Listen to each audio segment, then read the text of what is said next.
नमो अरहंताणम नमो अरहंताणम नमो अरहंताणम।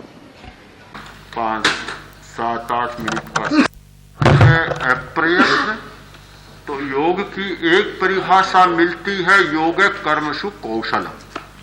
तो इसे स्पष्ट करें।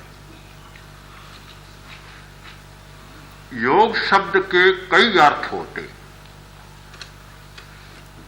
क्योंकि योग शब्द संस्कृत के 2 धातुओं से बना है। एक धातु है युज्रिंग योगे, यानी जोड़ना। एक धातु है युज समाधौ, समाधि होना, समाधि में लीन होना, समाहित होना। तो दोनों धातुओं से योग शब्द बना है। इसीलिए योग शब्द के बहुत अर्थ बन गए। जहां योग कर्मसु कौशलम है, वहां योग शब्द का अर्थ है जुड़ना। यानी जब हम जो काम करते हैं उस कर्म के साथ बिल्कुल जुड़ जाते हैं, तादात्म्य कर लेते हैं, तो हमारा योग हो जाता है। कर्म की कुशलता तब मिलती है जब कर्म के साथ तादात्म्य स्थापित कर लेते। इसलिए योग कर्मसु कौशलम, वहां योग का अर्थ है कृति के साथ कर्ता का जुड़ जाना, तदात्म हो जाना, एकात्म हो जाना। और जहां अप्रयत्न की मैं चर्चा कर रहा हूं, वहां योग का अर्थ है समाहित हो जाना, समाधान पा लेना, और अपनी जो उलझने हैं, जो समस्याएं हैं इंद्रियों की, मन की, उनका समाधान कर देना। तो यहां यह समाधि के अर्थ में योग शब्द है, और वहां जुड़ने के अर्थ में योग, मिश्रण के अर्थ में योग शब्द।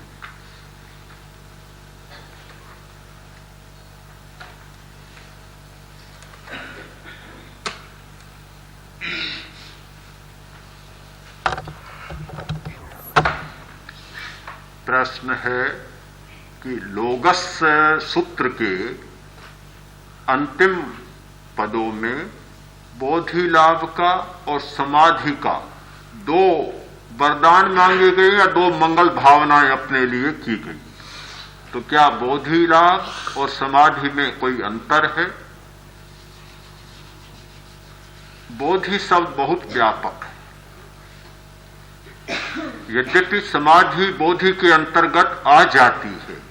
बोधि 3 प्रकार की होती है, ज्ञान की बोधि, दर्शन की बोधि और चरित्र की बोधि। जो चरित्र बोधि है वह स्वयं समाधि ही है। किंतु बोधि शब्द इतना व्यापक है कि उससे केवल समाधि ही नहीं आती, और बातें आ जाती है।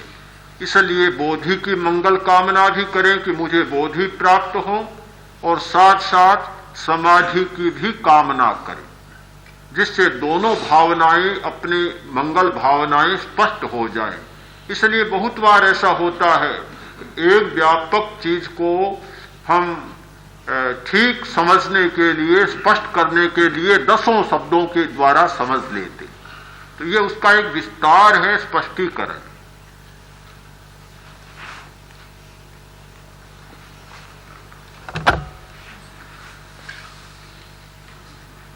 एक विचार यह है कि वासनाओं को भोगा जाए, इच्छाओं को भोगा जाए, तृप्ति दी जाए, जिससे कि वासना समाप्त हो जाए। तो दूसरा सिद्धांत यह है कि अग्नि में जैसे जैसे ईंधन डालोगे अग्नि प्रज्वलित होगी, शांत नहीं होगी। जैसे जैसे इच्छा को, वासना को भोगोगे, वह वासना की आग भभकेगी, शांत नहीं होगी।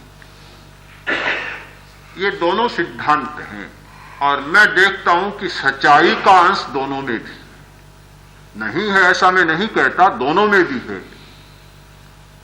कि इच्छा को भोगा जाए, किंतु इच्छा को भोगने के साथ भीतर से अनिच्छा की आग को प्रज्वलित किया जाए।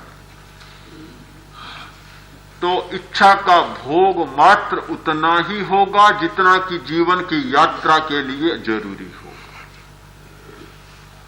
किंतु इच्छा को भोगने का अर्थ यह है कि जो भी वासना प्रकट हो और उसे भोगते ही चले जाएं, तो ठीक वही बात होगी कि आग में ईंधन डालते चले जाएं, कभी शांत होने की बात नहीं होती। हमारी सबसे बड़ी जो कठिनाई है वह ये है कि हम शरीर को एक आचरण का अभ्यास देते हैं, स्नायुओं को एक प्रकार का अभ्यास देते हैं और उससे मुक्त होना चाहते हैं। यह कभी संभव नहीं होता, कभी नहीं होता। चाहे मनोविज्ञान इस बात का प्रतिपादन करता हो कि वासनाओं का दमन नहीं होना चाहिए, नियंत्रण नहीं होना चाहिए, चाहे कोई आज का ध्यान का आचार्य या भगवान इस बात का प्रतिपादन करता हो कि इच्छाओं का मुक्त भोग किया जाए, किंतु हम इस सत्य को न भूलें कि जो अभ्यास हम अपने स्नायुओं को दे रहे हैं, उस अभ्यास को फिर मिटाया नहीं जा सकता। एक मानसिक संघर्ष पैदा किया जा सकता है कि मन चाहे कि मैं ऐसा न करूं, किंतु स्नायु चाहेंगे कि ऐसा जरूर करूं। मैं बहुत लंबी चर्चा में नहीं जाऊंगा, समय संपन्न हो रहा है, किंतु आप निश्चित देखें कि जिस व्यक्ति ने सोचा कि तंबाकू का जी भर कर सेवन करूं जिससे कि तंबाकू की आदत छूट जाए, मदिरा का जी भर कर पान करूं जिससे कि मदिरा पीने की ऊब आ जाए या छूट जाए, हो सकता है अपवाद कोई हो जाए, किंतु जब स्नायु मदिरा पीने लग जाते हैं, मन नहीं, शरीर नहीं, स्नायु मदिरा पीने लग जाते हैं, स्नायु तंबाकू पीने लग जाते हैं, तो आप मन से भी चाहे कि ऐसा न करें, किंतु जब समय आया और स्नायु अपने आप इतनी प्रबल मांग को बना देते हैं कि आपका मन वहां कोई भी काम नहीं कर सकता, बिल्कुल क्लीब और निर्वीर्य हो जाता है। आदत से बचे, आदत न डालें, आदत न डालें। जानता हूं कुछ लोगों की घटनाओं को, सुना नहीं, उन लोगों ने स्वयं अपनी जो कहानियां, बड़ी दुखद कहानियां बताई कि कुछ लोग जो अप्राकृतिक मैथुन में फंस जाते हैं, वे स्वयं अनुभव करते हैं कि हमारी शक्तियां क्षीण हो रही है, दुखी हैं, सारा सिर सूना सा होता जा रहा है, पर कहते हैं क्या करें, स्वयं जानते हैं, छोड़ना चाहते हैं, किंतु अब वह मांग स्नायुगत हो गई, अब बस की बात नहीं है। तो आयुर्वेद का सिद्धांत है कि वायु जब स्नायुगत हो जाती है तो वैद्य के लिए भी असाध्य जैसी बन जाती है। अच्छा है कि पहले पहले चिकित्सा कर लें। अस्थिगत, मज्जागत, स्नायुगत जो बात हो जाती है, दुष्चिकित्सा और दुस्साध्य बन जाती है। तो हम इस नियम को न भूलें कि जब तक आदत न बने, स्नायुविक आदत न बने, स्नायुविक उत्तेजना और लहर और प्रेरणा न बने, तब तक एकमात्र शारीरिक आवश्यकता से संबंध रखने वाली इच्छा का भोग करें, तब तक तो ठीक हल्की सी बात चलती है। और उसे मुक्ति दे दें कि जी भर कर करो, तो मुझे तो संभव नहीं लगता कि ऐसा हो जाए। और यदि ऐसा होने वाला कोई व्यक्ति सामने आएगा और उस व्यक्ति को हम देखेंगे कि ऐसा किया और समाधि में चला गया, तो जरूर हम भी ये चाहेंगे।